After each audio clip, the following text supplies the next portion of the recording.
Dahulu kala ibu, ada kisah seorang ulama besar. Ulama ini Masya Allah, dia hari-harinya bersolawat bu. Tiap hari dia bersolawat bu. Pokoknya tiap hari gawenya bersolawat sama Rasul. Sampai satu hari, di kampung itu ada Saripah bu. Saripah ini keturunan Rasul dari perempuan tadi yang saya bilang betino tadi, Saripah. Ada seorang Saripah yang ditinggal mati suaminya.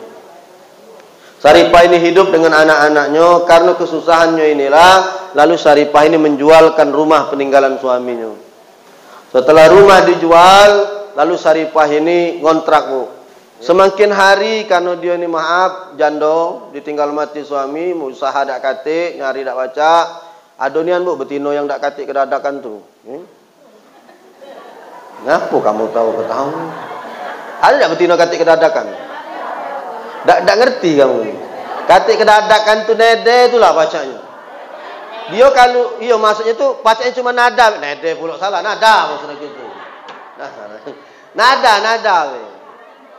Dia disuruh jualan dia tak baca, dibuat ke bisnis dia tak baca, begawe juga ada betina macam itu. Yang macam itu kalau ditinggal mati laki selesai.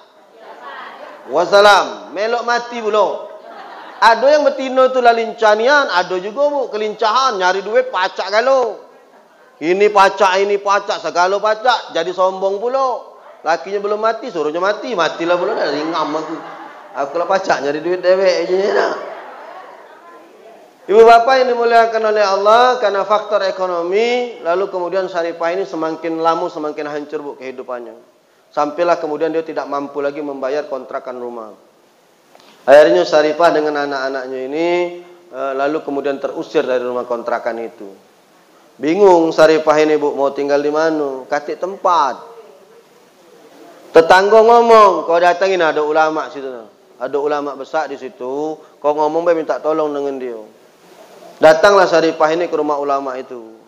Dia nyampaikan bahwa aku ini anak keturunan Rasulullah, aku ditinggal mati suamiku, hidupan kami hancur, ekonomi merosot, dan saya sekarang diusir dari rumah kontrakan. Saya tidak tahu, hai Tuhan, kemana nak tinggal bersama anak-anak saya.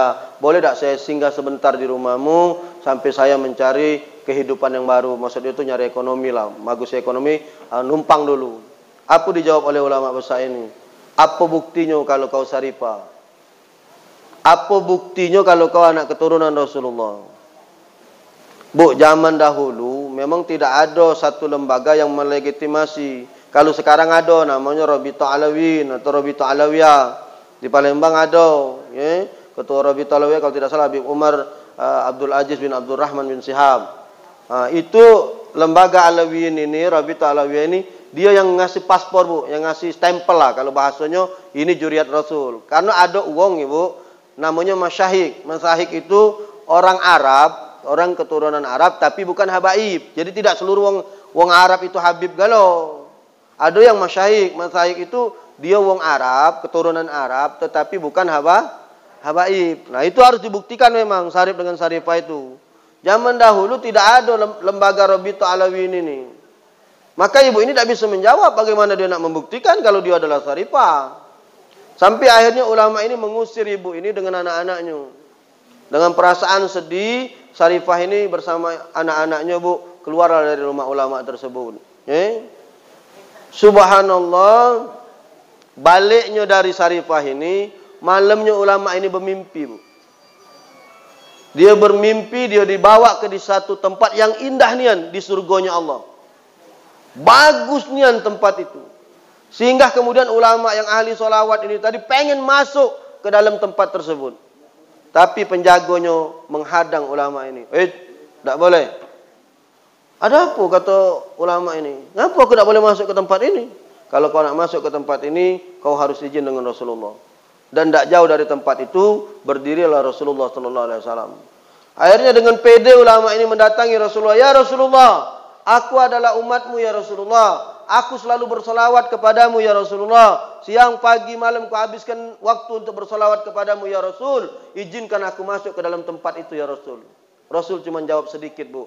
Bukti ke kalau kau adalah umat aku. Kata Rasul, bukti ke kalau kau adalah umat aku. Terdiam bapak ini, ulama ini. Teringatlah dia ketika dia mengusir seorang Saripah dengan berkata, bukti ke kalau kau adalah anak keturunan Rasulullah. Omongan itu dibalik ke sama Rasulullah, bukti ke kalau kau tu umat aku. Terdiam. Apa kata Rasulullah? Kau yang mengaku cinta kepadaku, kau yang mengaku bersolawat setiap hari kepadaku, tapi ketika ada anak keturunanku yang kesusahan, dia datang kepadamu, kau tidak memberikan pertolongan kepadanya, bahkan kau mengusir dia. Terbangun bapak ini dari tidurnya. Begitu dia terbangun, ulama ini bu, berlari dia mencari Saripah yang kemarin datang ke rumahnya. Keliling dia di kota tempat tinggal dia bu, mencari Saripah ini kemana, dia tidak menemukan. Sampailah dia kemudian mendapat kabar bahwa Saripah ini dan anak-anaknya ada di rumah seorang pemuka Yahudi.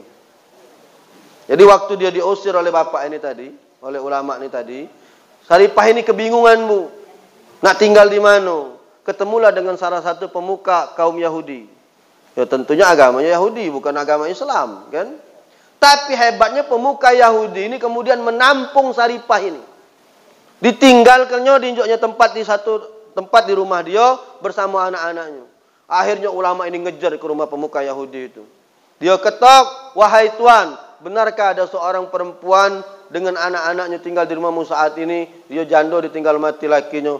Aduh, izinkan aku nak ngambilnya. Oh tidak, kata pemuka Yahudi ini, tidak bisa. Aku tidak nak, izinkanlah dia dengan aku. Tidak. Ngapo kau nak nahan dia? Dia itu Saripah, agamanya Islam. Kau dengan dia beda agama. Ngapo kau nak nahan dia? Tidak. Kata pemuka Yahudi ini, dia biarlah bersamaku. Bahkan satu bagian kecil dari rumahku ini sudah kunjuk ke dengan dia. Ngapo kata ulama ini kaget. Sewaktu dia kebingungan nak tempat tinggal di mana, aku tampung. Tadi niat aku cuma sementara dia aku tinggal ke di sini. Tapi waktu aku habis nampung dia, malam aku bermimpi. Tadinya aku tidak percaya dengan nabinya kamu, Muhammad itu katanya. Tapi malam itu aku bermimpi, aku bertemu dengan Rasulullah SAW. Aku bertemu dengan nabimu yang bernama Muhammad itu. Di dalam mimpiku, nabimu berkata kepadaku, terima kasih Tuhan, kau sudah menampung anak cucuku. Terima kasih kau sudah menyelamatkannya, maka buat kau aku siapkan tempat di surga Allah Subhanahu wa taala. Apa kata Yahudi ini? Dari mimpi itu, maka saksikan olehmu, hari ini aku bersyahadat. Akhirnya Yahudi ini masuk ke agama Islam. Dia mengucapkan kalimat asyhadu alla ilaha illallah wa asyhadu anna muhammadar rasulullah.